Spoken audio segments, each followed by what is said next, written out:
Welcome to the No Podcast with me, Nikki Spo. What's up, family? You are listening to The No, where it's not about knowing everything.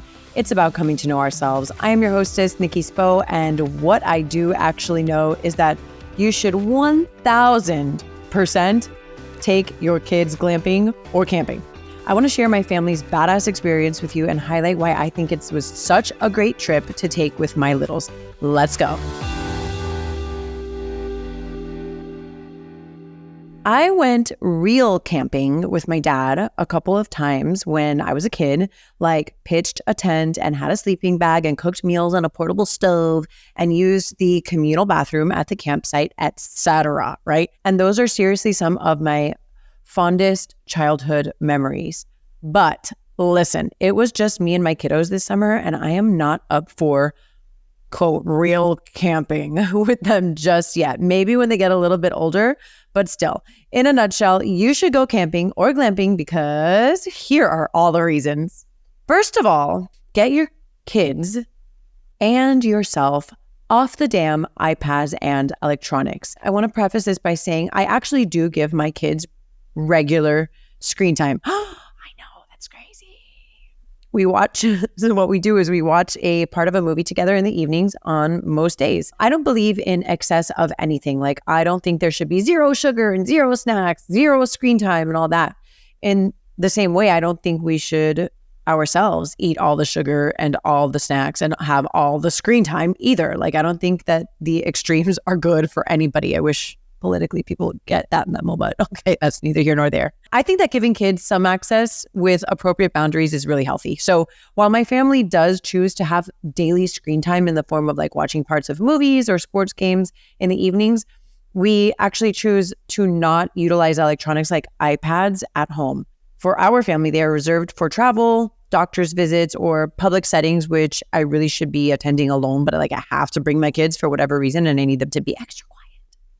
That said, my kids are used to not having iPad access at home, and they don't really give me issues about it when I say no. They do love iPad time though. Okay, so like on a plane, they're like, this is the best thing ever. And since they are accustomed to watching movies, they want to watch a lot of movies when we stay in hotels or away from home in general. So this glamping location had zero cell or internet service. Zero. I didn't realize how that would affect me. Okay, guys, for whatever reason, like when I tell my kids there's no service, they're like, oh, okay, but holy shit, I am attached to my phone. So for me, there were like phases of withdrawal. Phase one was like anxiety, major anxiety, FOMO, fear of missing out, not being connected. Phase two, I was like sad, weird, sad and judgmental of myself for like needing connectivity, like for being addicted to it. Phase three, I started to feel empowered, right? Like empowered that oh my gosh, look, I didn't die without my phone. Or I'm talking about we needed to print driving directions from the glamping lobby front desk person. And then we followed those driving directions like old school MapQuest type questions. And we did not get lost without the perfect GPS directive situation. And I also felt empowered that I didn't have a panic attack from not looking at Instagram and TikTok. I know it sounds crazy, but you're a little teeny baby liar if you've never been there, okay? Phase four, I felt completely relaxed and present. Like, oh, this is nice. I like this. I'm laughing with my children. I am being present with my kids. I am not distracted. This feels good. I felt like a goddess mom. And while I wasn't wearing like a fairy-like dress in a meadow, but instead I was wearing hiking boots and waterproof pants and dry fit shirts, I felt like the nature queen, okay? Very connected to nature, my essence as a woman, as a mother, and as a being of earth, which is one of the other great things camping and even glamping trips can do for you. Reason two, to go glamping with your kids or camping with your kids, these trips can really help you get grounded physically, emotionally, and spiritually. So every once in a while when I'm at home and I'm noticing myself getting anxious, I will go outside and I'll put my bare feet on the grass lawn, or I'll put my feet in the water or the sand, or I will lay in the sun for a little bit. It helps me get centered and feel grounded. And when I'm thinking this and now saying out loud, it feels really obvious that like grass on your feet would feel like grass on your feet, right? But when we are living very busy lives, it gets really easy to overlook the little things, like how it feels to simply physically exist in the world. So what different types of grass feel like on your feet? What standing in the sun feels like in Miami versus in Tennessee? How much colder the water is in other places? What clean dirt is like? Do you know what I mean by clean dirt? Like dirt from the mountains and not bustling city dirt. This external physical sense of presence is heightened because of the absence of tech, right? So here we are, no tech, physically bringing our nervous systems down and centered. And that's when our emotional and spiritual regulation starts to happen. For me, it's when my mind starts to drift into ease and the true connectivity, not the connectivity you get from other people and or internet stuff. It's when my mind drifts into ease and the true connectivity that comes with being tethered to the energy of the universe and your own very existence comes into play. So these supernatural, and I mean supernatural as in very natural experiences, can effortlessly lend to sparking your curiosity. It's one of my favorite things about being a parent is the opportunity to re-see things as if you're seeing them for the first time, the way that our children do. You know, how beautiful that life cycle reminder is to bring us back to naive wonder. For example, I was in the tent unpacking some things while my son Dante was on the front porch. And after a few moments of silence, he ran into the tent, like excited like I've never seen him before. He had seen a bunny dart into the woods and he ran in and was so excited to tell me everything about this bunny, like literally everything about this bunny. And then he proceeded to ask me a million questions about this bunny's life in the woods and all this stuff. It's also amazing how differently rocks look to a child who has no access to internet. Like I'm just like, oh, look, a bunch of rocks, right? You can bet that there were a bunch of rocks lined up on my campground area, rocks that to us adults like probably look the same. But when I ask my kids if they're the same, they can tell me how and why these rocks are all so very different. And it's beautiful to witness these childlike observations and realize as an adult how connected they are to real life lessons. There's just something about being in nature that sparks curiosity, first with my kids, but then with me too. And it feels really, really good. I want to close by sharing some of the really cool things that we experienced in the event that you decide that this is something that you want to do with your family or solo, because that's cool too. I decided to make this a long weekend rather than a week-long vacation, and it was the perfect amount of time. I recommend doing 3 to 4 days camping or glamping. So we stayed at a glamping spot called Under Canvas, which actually has locations all over the country in our national parks. We stayed at the Smoky Mountain location. I picked this location because of its proximity to where we live in Miami. I knew I didn't want to travel too far and I didn't want to deal with like time zone changes and all that. We flew into Knoxville. I rented a car. I drove about one very beautiful and scenic hour towards Gatlinburg to a spot called Pigeon Forge, which is where the campsite was located. Once I really came to terms with the no internet thing, I was really able to get present and buy into the whole experience. I think that's part of it. You just have to like know that this is what it's going to be like, and you have to like go full force and buy into it. This glamping option was pretty cool, and I thought the accommodations were awesome. There were legit built tents, like really legitimate tents with like zippers and zipper windows and all of that, but there's no AC and no electricity. So at night, there were battery-powered lanterns and battery-powered small fans in the tents that you could plug a USB into so that you could charge your phone. And the tent that we booked had a king bed with pretty nice quality bedding and pillows. It had a pull-out sofa, which my kids slept in at night, and a little sitting area, well, 2 sitting areas, one inside and outside of the tent, like in on the little porch. It was very, very spacious and very comfortable. Our tent had a bathroom inside, which was awesome. And I loved that they kept it campy, right? You could close off the bathroom area where inside there was a toilet, a tiny but cute and thoughtfully designed, because I love design details, sink with a tiny but cute mirror and a pull chain shower for water conservation, but you know, actual showers. There's definitely hot water in the tent, and I will say we made a fun game of it because the water would be like freezing for a moment and then get really hot in the next moment. So when I was bathing my kids, we had some fun trying to find the warm water when it was time to rinse. The campsite provides quality shampoo, conditioner, and soap, and you're on the own for the rest. I overall thought that the company did a great job. So day one was a lounge day. We had driven to the property, unpacked, and we played board games, which they had plenty of in stock in the main tent on property, aka the lobby.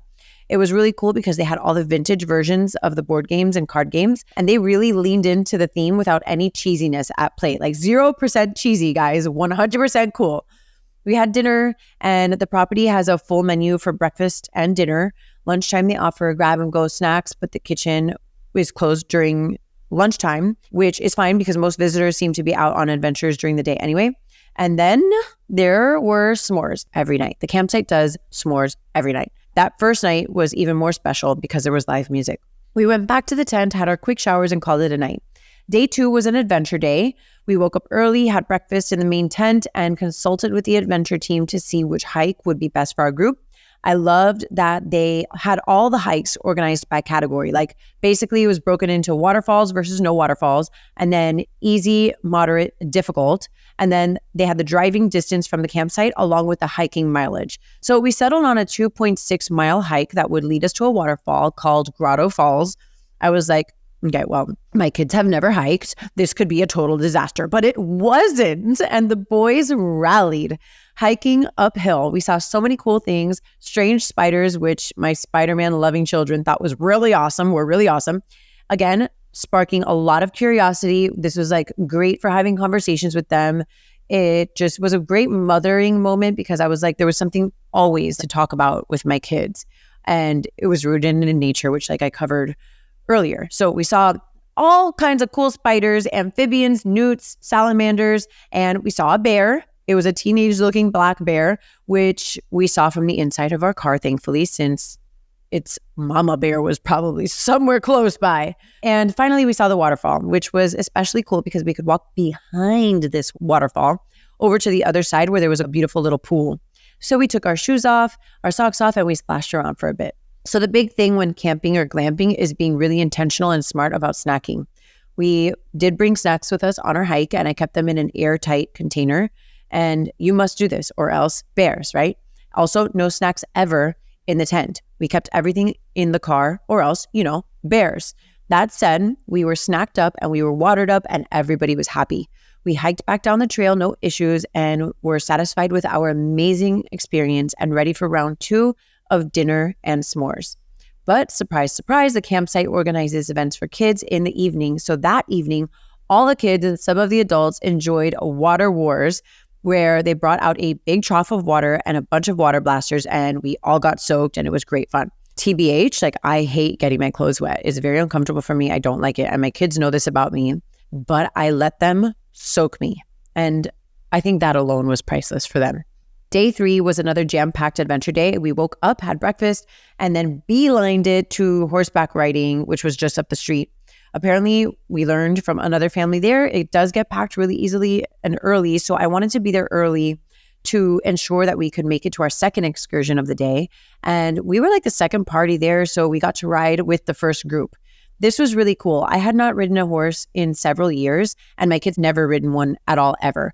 Shago was big enough to get his own horse, which I thought he might be nervous about, but he was so brave and followed the safety instructions really well. And Dante rode with me.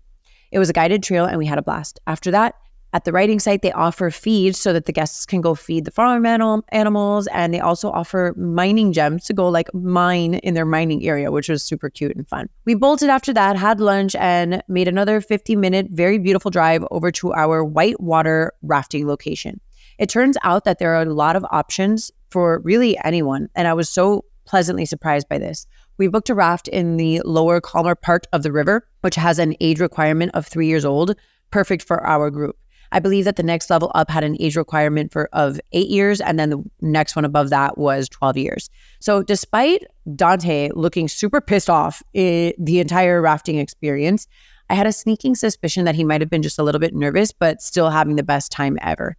He was like, "Do not take my picture, lady. Like, no pictures, please." So legit, any picture I got of him on this experience, he had the stink face. Okay. Shago, on the other hand, loved it. And everyone loved it when the water was calm and our guide gave us the okay to jump in the river, which we did. And it was great fun. Everybody was smiling, so much laughter, a lot of joy. And that's what it's all about.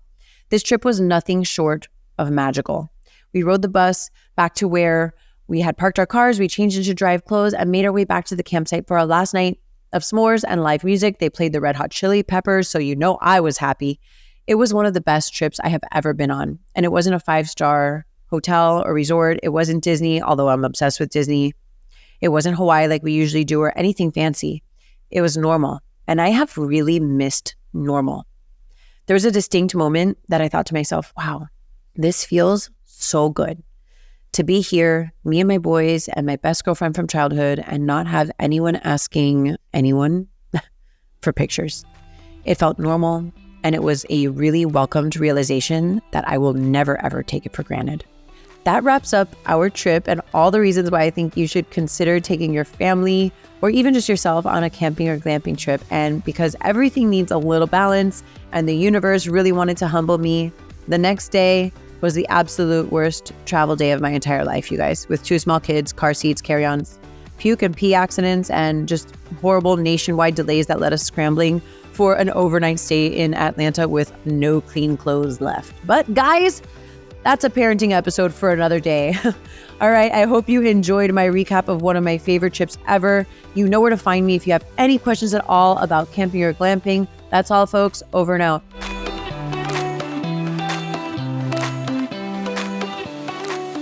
Thank you so much for listening to The Know.